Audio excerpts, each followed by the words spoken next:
Ang pagtatanim, ang gusto kong ituro sa mga kasama ko na tribo, yung pagtatanim is a solution.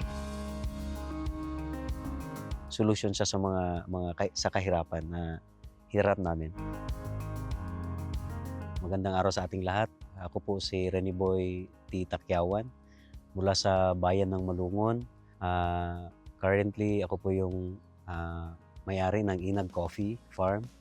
At the same time, founder of Inag Coffee Farmers Association. And currently, I'm a chairman of Sarangani Coffee Council. Nagsimula ang interest ko sa pagkakape, pagtatanim, pagpasok into farming, 2018. Yung crops po na mini-maintain ko ngayon is meron kaming niyog, saging, at saka coffee. In-intercrop po namin sa niyog. At meron din kaming 1 hectare doon na tinaniman ko ng plain coffee. Pinasok ko yung almost 2,500 hills sa 1.5 hectares. Naka-harvest na kami ng coffee. We planted coffee last 2022. We started planted coffee 2022. Binigay ito ng DA region, 50,000 hills. Yung DE up ko din, yung sa DE Saad, nagbigay din sa amin ng additional planting materials kasi kulang yung planting materials namin. We established the plantation ito. This is 2.8 hectares.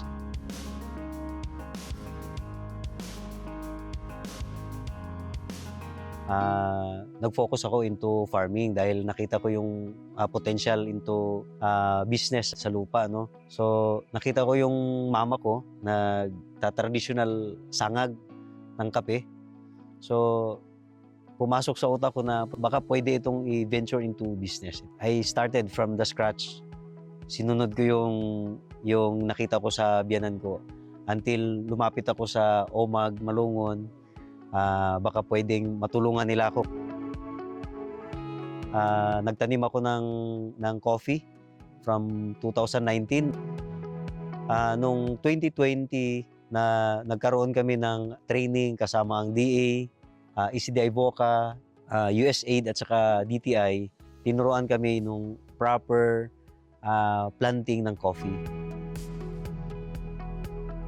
2021, nakita ko yung potential market ng coffee. I tried to submit parang cupping appreciation, regional coffee quality competition. Ang point ko lang na nag-entry ako, gusto ko lang ma-evaluate yung coffee ko, yung capacity ko, kung saan na yung level ko ng pagpaprocess ng coffee. So, ito, 2022, in-establish namin ng demo farm kasi kung magtuturo ka kay farmer na wala siyang makikita sa'yo, it's useless. Lahat yan bagsak, hindi nila susundin yan. So, what we did, we walk a talk. Magtuturo kami sa mga farmer, may makikita sila. Siguro ito yung rason ba't ako nag-stop ng trabaho dahil gusto ko ring ibalik yung time ko sa sakahan, sa mga magsasaka.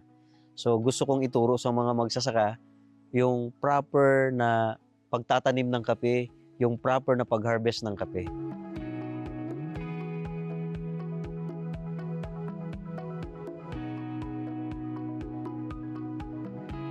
Nag-learn ako how to plant, how to harvest, how to process, how to grade the coffee, how to cup the coffee, how to roast the coffee, how to evaluate the coffee, ano yung medium roast, ano yung dark roast, ano yung light roast, ano yung profile ng coffee mo, ano yung elevation na dapat itanim si Arabica, ano yung elevation na dapat itanim si Robusta. At yun ang gusto kong i-replicate sa mga farmer.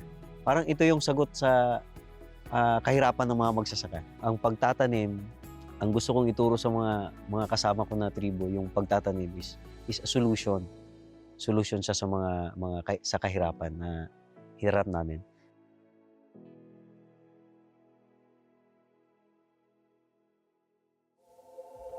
Yung solusyon lang talaga ng kahirapan is lupa.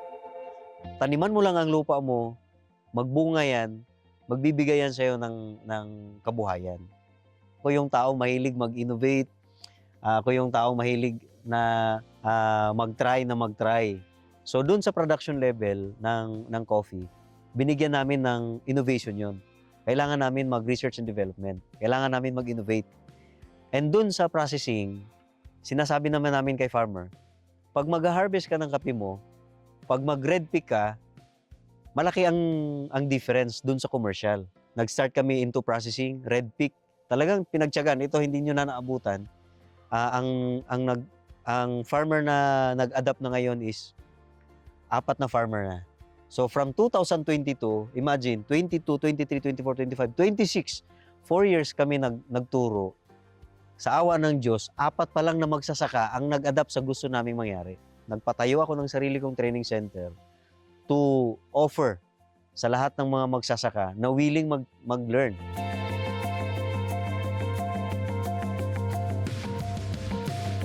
Ang DA naman po ay binigyan kami ng training sa coffee production, post-harvest and processing. Pinaka-challenge ko talaga yung supply. Yung demand is andun. Yung market available. Yung supply talaga ang pinaka-mahirap. Number 1, yung quality ng coffee mo. Kahit marami pang coffee mo pero hindi siya quality. Sayang. Nung nalaman ko na ako yung ninominate na Gawad Saka, siyempre, parang may konting kaba. I represent the whole community farmers. I'm not representing all myself. Parang dadalhin ko ito sa mga kasama ko. Kasama ko sila sa award na ito.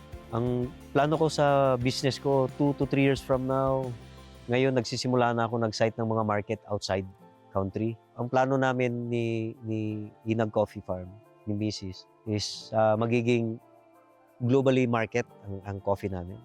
Ang mensahe ko sa mga kapwa ko magsasaka, una, tulungan ang sarili. Pangalawa, mag-focus. Pangatlo, huwag sayangin ang oras mag-innovate. Sa mga government agencies na tumulong sa amin, maraming salamat. Dahil kung hindi dahil din sa inyo, hindi namin ma-achieve ang mga ginagawa namin.